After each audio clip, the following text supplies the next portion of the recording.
This week, the House is set to vote to authorize a formal impeachment inquiry into Joe Biden. And Republicans are confident they have the votes to approve it. So let's head back down to Shreveport, Louisiana, where Raymond Arroyo is joined with House Speaker Mike Johnson. Good morning, Raymond.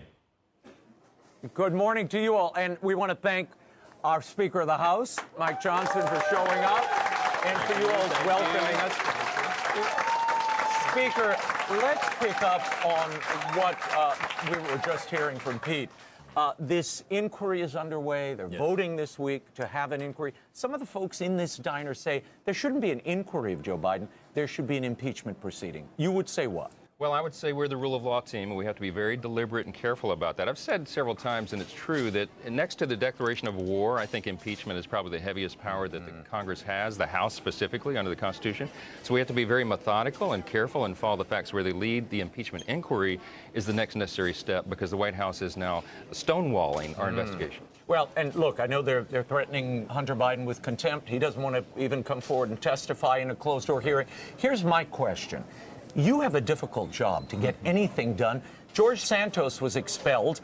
Kevin McCarthy is now leaving the House. You are down to a one-seat majority. How do you do anything with a one-seat majority? Well, we got to keep the team together, and I think everybody understands the importance of the job that we have to do. We have to demonstrate that we can govern well, and when we do that, I think we'll expand this majority, and we'll be in a much better situation in the next round, for sure. There was a report in your Foreign Relations Committee, the House Foreign Relations Committee, that the Biden administration is not doing enough to follow the letter of the law, and they are selling intelligence and advanced weapon systems, AI technology, to China. What will you all do to hold the administration accountable? We're working through all of our committees of jurisdiction to do exactly that. I mean, China is a serious threat to us. They're trying to become a peer-to-peer adversary to us, and we've not had one of those since World War II. So our Select Committee on China has done some extraordinary work. They have a long menu of items and things that we need to handle, and we're going to be doing that in the year ahead. This can't be easy for you. I mean, I know this is a job you welcomed. You felt a particular calling to this. You yourself said God calls us to authority. How do you feel about this now, having sat in the chair for a little bit? It's been like drinking from Niagara Falls for the last 6 weeks, but it's a good thing. It's not a job I ever aspired to. I was entrusted by my colleagues to do it, and I take the responsibility very seriously. These are perilous times for the country. We're at a crossroads. We all know that. And this next election cycle is going to be for all the marbles. We have to prepare for it and demonstrate that we can do the job. There was some leaked audio of you spoke to some Christian lawmakers in Washington this past week. The audio leaked, and you said, the Lord has very clearly called me to prepared me to become another Moses who is leading the nation through a Red Sea moment. Yeah. Explain that. Well, they took me out of context. I said I was trying to prepare to be Aaron to Moses. Oh, but okay. when it went through the whole rounds, it wound up at us. Look, we're all called to this, every one of us. Some are lawmakers, some are just American citizens. We're all pulling together, and we have to get through this moment. If you look at the roiling sea, it looks pretty challenging, but I believe that God's not done with America yet. I think he's given us another chance, and we have a role to play in all that. What about this FISA? You just passed the FISA reauthorization.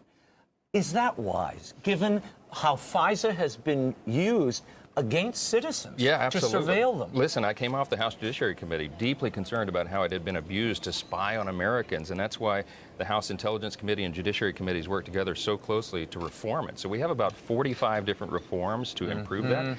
We haven't reauthorized it yet. But it's in the works. But we can't let it go dark. While we're working towards this compromise to fix it, it's a critically important national security tool. It's what prevents us from having another 9/11 on our shores. So we've got to take care of the business. Before we run out of time, being in your hometown, in your district, it's not exactly your hometown. That would be Bossier City. Well, my hometown's Shreveport, but I live on the other side of the river now. In Bossier. Okay.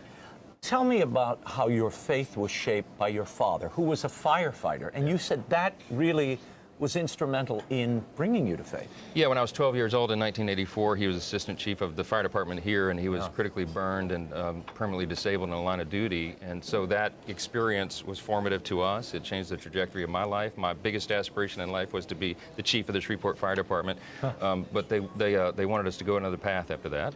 And so here we are. But look, this is one of the greatest states in America. I think it's the greatest state. I think it's one of the greatest communities in America. They believe in faith, family, freedom, the American values that we all cherish. And football. Your LSU. And football. Your LSU We brought the Tigers. Heisman home last night. That's right. The Heisman. Jaden Daniels. That's right. So I couldn't not mention that, you know, Thank being you. a Louisiana boy. Amen. Amen. Mr. Speaker, thank you for being with us. And all the folks at Strong's, such a warm welcome.